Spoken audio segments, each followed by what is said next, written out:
Hi guys, Debbie here with Wrestling in 60 Seconds. I'm condensing the AEW Media Scrum of 3.5 hours into minutes. So it's not going to be Wrestling in 60 Seconds, it's going to be a couple of minutes.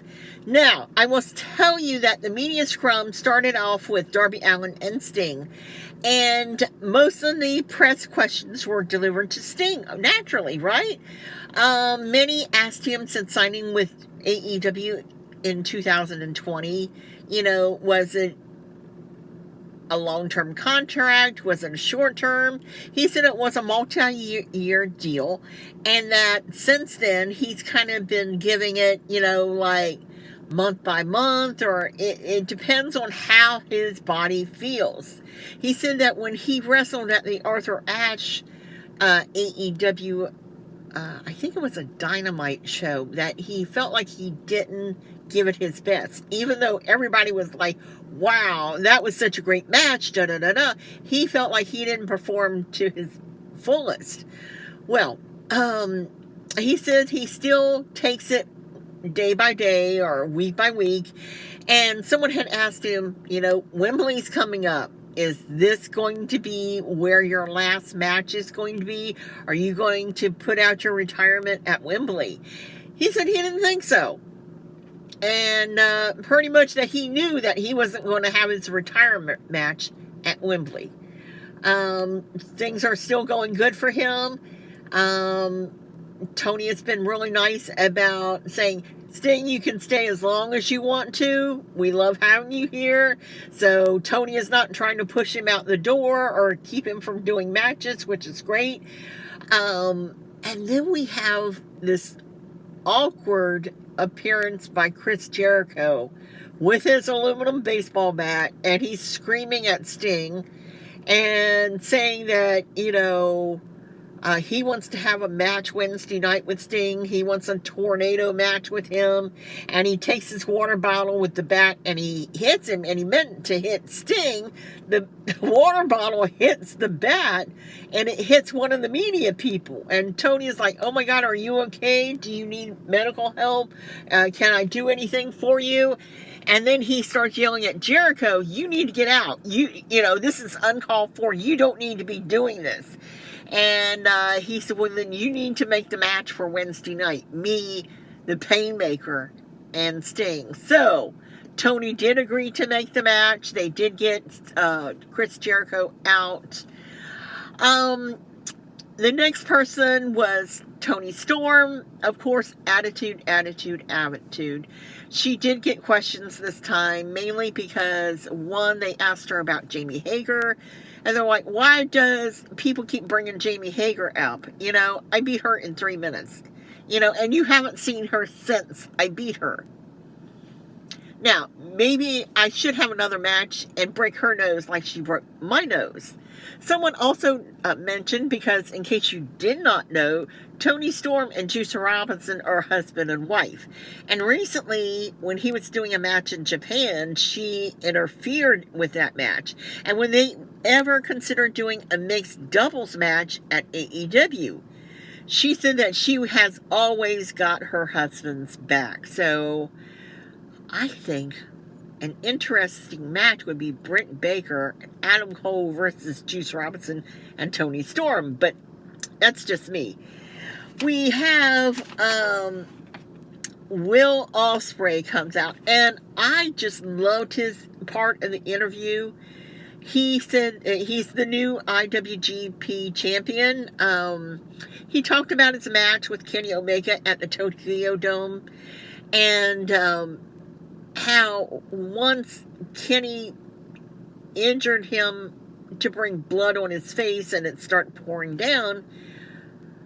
The way he describes it, it makes me think that it kind of just took him off guard and he couldn't focus enough from the blood, running down his face. And that's how Kenny got the best of him.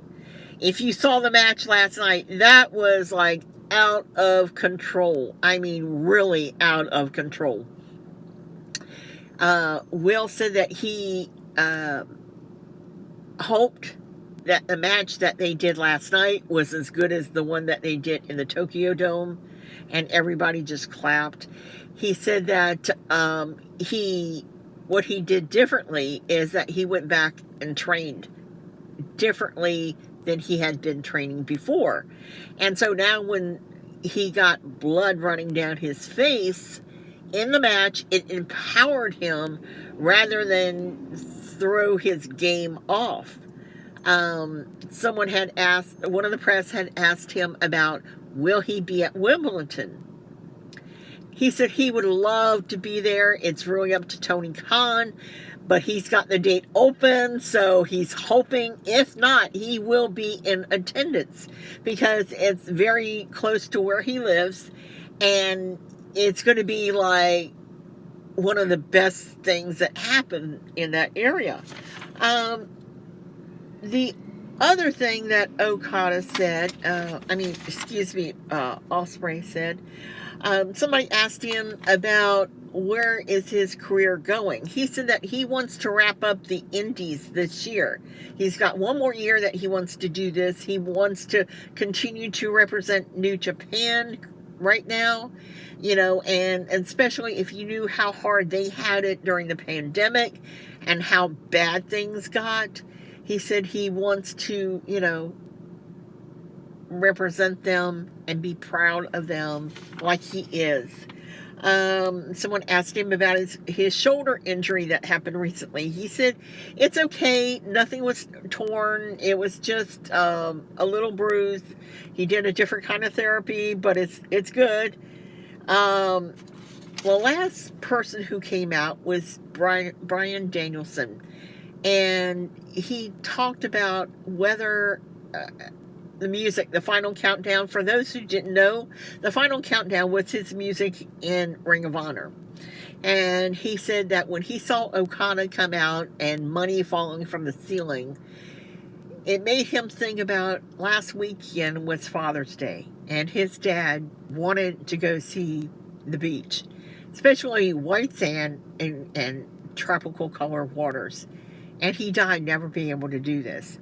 And here's this guy that's so over the top with money raining down on him.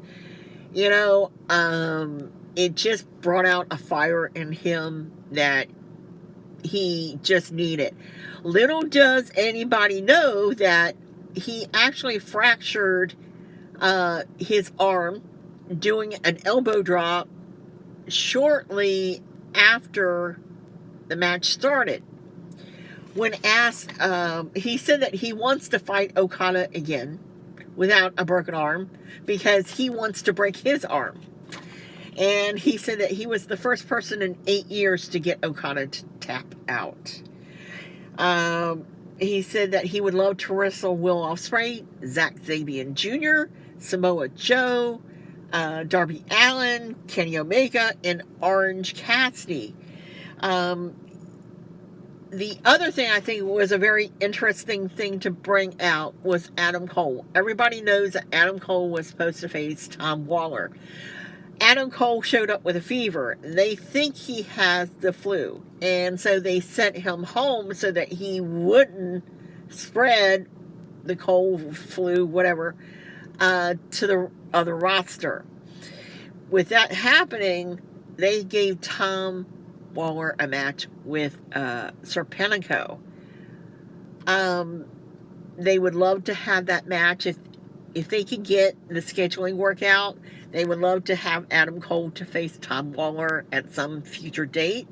So, I also want to tell you that the last hour of the media scrum is Tony talking to the press.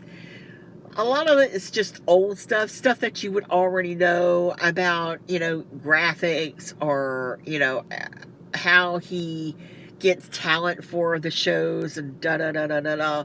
So I didn't make mention. I watched it. Most of it I knew. I didn't want to bore you with. But I want to thank you for watching, subscribing.